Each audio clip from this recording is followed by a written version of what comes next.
Oke, halo semuanya. Jadi di minggu ini aku lagi ongoing nonton drama Korea, yaitu Startup yang rilis di tahun 2020. Jujur ini kayak terlambat banget karena aku nontonnya 6 tahun kemudian, yaitu di pertengahan tahun 2026. Ya, tapi itu bukan masalah besar lah ya. Nah, jadi si drama Korea ini membahas tentang perjalanan dan perjuangan tokoh-tokohnya untuk menjalankan ataupun mendirikan usaha rintisannya gitu.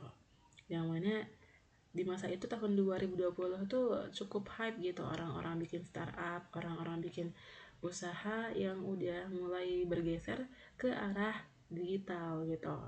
Dan ini juga menurutku ada kaitannya juga sih dengan pandemi yang kemarin terjadi di kita semua, yang mana kita udah apa-apa serba digital untuk menghindari ataupun untuk mengurangi gitu ya kontak fisik antara orang per orang gitu.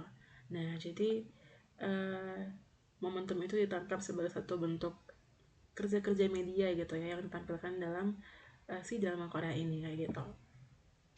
Nah, di masa itu apa ya? Tapi aku anehnya gitu ya, walaupun kemarin itu hype banget, aku adalah bagian orang-orang yang nggak ikut hype itu gitu. Jadi aku nggak ngikutin trennya, aku nggak terlalu ngepoin apa sih sebenarnya si drakor ini omongin dan mereka mau sampaikan di dalamnya kayak gitu ya. Dan setelah aku nonton si drama Korea ini, itu ada bagian-bagian yang menurutku cukup mind blowing gitu, tentang ya gimana sih peluang bisnis di masa yang akan datang, gimana hal-hal yang sebelumnya nggak kita bayangkan ada kayak gitu, dan itu ditampilkan dalam drama Korea itu gitu. Di satu sisi aku merasa cukup pahit, kenapa ya aku nggak ikutin trennya, kenapa aku nggak nonton ini drama Korea ini lebih cepat gitu ya, supaya ketika aku memilih jurusan di SMA gitu, aku di SMA memilih kehidupanku ke depannya, aku ada lebih banyak pilihan, aku ada gambaran, oh kalau misalnya aku masuk dunia ini aku bakal kayak gini gini gini, kalau aku milih ini bakal gini gini gitu. Tapi ternyata enggak, jadi pilihan aku agak terbatas di masa itu kayak gitu, dan aku nggak punya cukup apa ya, kayak gudang informasi gitu kalau ternyata ada loh pintu-pintu ke arah A, B, C dan sebagainya gitu. Dan sekarang 6 tahun kemudian, setelah drama Korea itu ada, kayak yang aku merasa kayak agak sayang sih, agak disayangkan gitu aku nggak nonton itu. Tapi walaupun demikian aku merasa ya gak apa-apa, aku nggak terlalu merasa pahit gitu, karena uh, ya banyak hal yang aku dapatkan dengan pilihanku yang sekarang, dengan jurusanku yang sekarang, dan aku bisa banyak ketemu sama orang-orang keren juga, teman-teman yang mengenal juga menemani serta mendukung aku.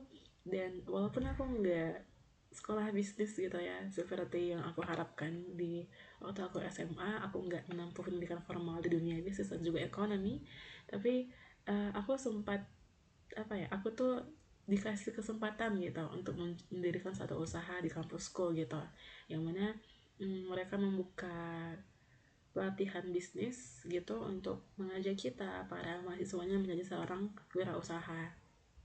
Dan ya aku merasa kayak, oh walaupun aku nggak sekolah bisnis, aku masih bisa terus berbisnis walaupun dalam skala yang kecil, dan juga masih skala kayak coba-coba gitu ya.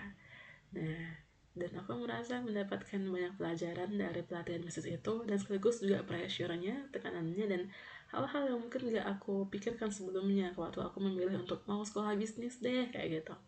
Nah, tapi di situ terjawab, dan aku mungkin merasa, oh mungkin ini yang terbaik untukku dengan gak sekolah bisnis. Aku ambil jurusan yang lain, tapi aku tetap bisa merasakan sekolah bisnis, dalam artian aku bisa tetap merasakan pengalaman berbisnis walaupun cuma dalam skala kecil kayak gitu.